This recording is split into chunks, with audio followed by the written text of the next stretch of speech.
young people. There are gangs in L.A., there are gangs in New York, there are gangs in Detroit, there are gangs all over. So what's the difference? Well, the difference is that these young people here are just a little more dangerous and a little bit more violent than they are in those other schools. You know, one of the things, Don, these young people, because someone was talking about why these kids don't snitch. Black boys and girls on the south side of Chicago don't live in a decent home. Black boys and girls on the south side of Chicago don't have any health insurance, don't have any dental insurance. They don't have any money in their pocket. The only thing they have is respect. And when you disrespect a young black boy in Chicago, they are shooting other kids in the face because that's all they have. And it's not all about gun control, because that young man died because of the rage those young men felt. It wasn't that they wanted to kill him. They were enraged and beat him with a board.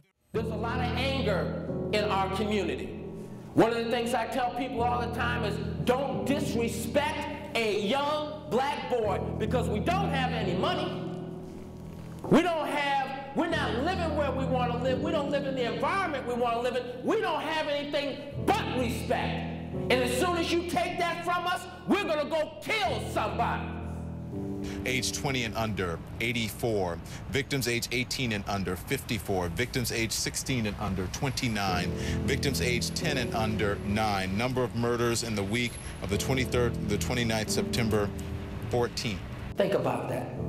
See, I'm going to ask you to think about that because the rest of the country isn't thinking about it. They don't know his name, they don't care, because it's just another dead black boy. But see, there's so many dead black children popping up now, 508. Now people are asking some questions. I never thought that people of y'all nature would honestly come here. You know, I always prayed and wondered and dreamt and thought, what if people that's rich, you know, that been in jail, you know, that did all this crazy stuff, come back to the school, talk to the people, talk to the guys mostly, because we the ones who really need it. Without further ado, I would like to welcome Victor Woods. Thank you. I want to start this and kind of bring this home. By beginning to keep it real, I want you to know I saw everybody clapping and enjoying my daughter. And as I look at all you young black boys, young black men, I just want you to be clear. I don't have a problem with you respectfully looking at my daughter. She's good looking like a daddy. No. But what I do want you to be clear on is that if you don't do the right thing, you will never see a young black girl that looks like that or anybody else. See, I know that. See, let me bring it home because it's not funny. I've spoken in every single prison in Illinois. Stateville, Pontiac, Menard, Danville, Dixon, Logan, and all the female prisons. I just left the prison yesterday, got off an airplane at midnight to be here. I'm tired. So I don't mind you laughing, but there's nothing funny about anybody locked up in prison that cannot see a female. How many of you in this audience right now have someone in your family that's in prison right now? How many of you has a father that's locked up in prison?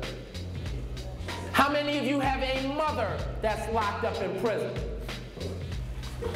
No. Now see, I was just going to give you a compliment. See, sometimes we laugh because we really don't understand. But when someone raises their hand to say, my God, my mother is locked up, that's not funny. See, that's not funny. See, some of us have inappropriate laughter when some of our friends get killed. I just had an argument with someone that I know who's close to me that told me, well, it's depressing. I don't want to hear about dead black children. Well, it's depressing for their family members. That's part of the reason it's going on. It's not funny that that young man first had the courage to say his mother's in jail. That's not funny. How many of you have someone in your family that got shot and killed? I know that's not funny. Hi, it's Amanda. And I'm here with, what's your name? John Payne. And how old are you? I'm 17. Are you a junior or senior? Junior. Junior. What impacted you most about? Well, pretty much that Victor Will, they were talking a lot of, like, you know what I'm saying, stuff we could relate to, though, you know Exactly. what I'm saying, how we growing up.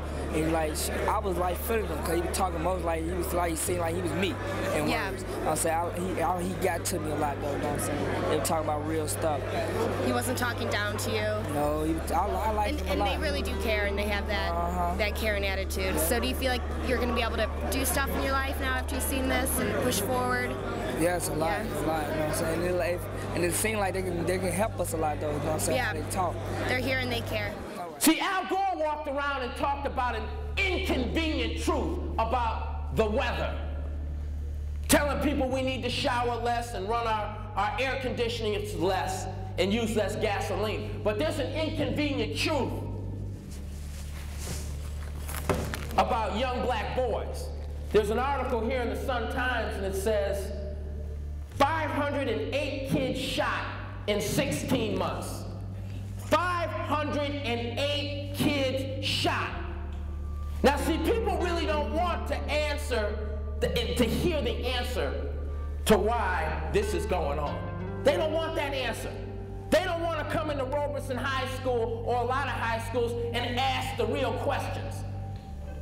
And I put a shout out when I was speaking.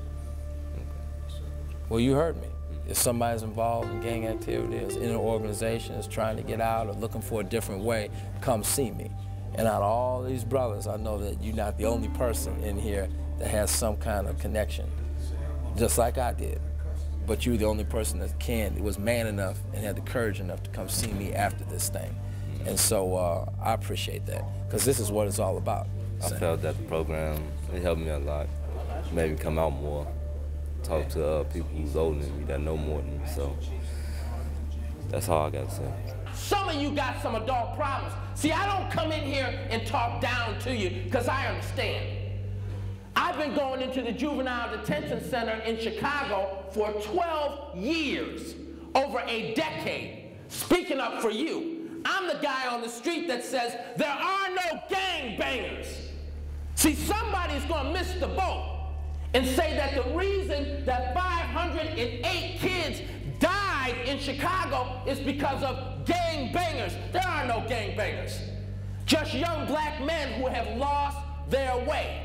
No gangbangers. You're not a gangbanger, and don't let anybody label you a gangbanger. You know, if I did want to sell drugs, it'd be by a person who's like, have some money in my pocket, like you said. Yeah. If I'm doing I'm not downing anybody. So, you know, I understand. I've seen the neighborhood. I understand. Yeah. But I live in the neighborhood. I live down the street on Green, 66 and Green. Anybody in your family in jail? Or? Nah, ain't nobody in my family in jail. That's good. That's positive. I know some people that I've been around for a while that's in jail. They father's in jail though. But you know, thank God my father wasn't one of them people though, you know. That's positive. So I just stay out of trouble, you know. Try to do my best to stay out of trouble, you know. Yeah.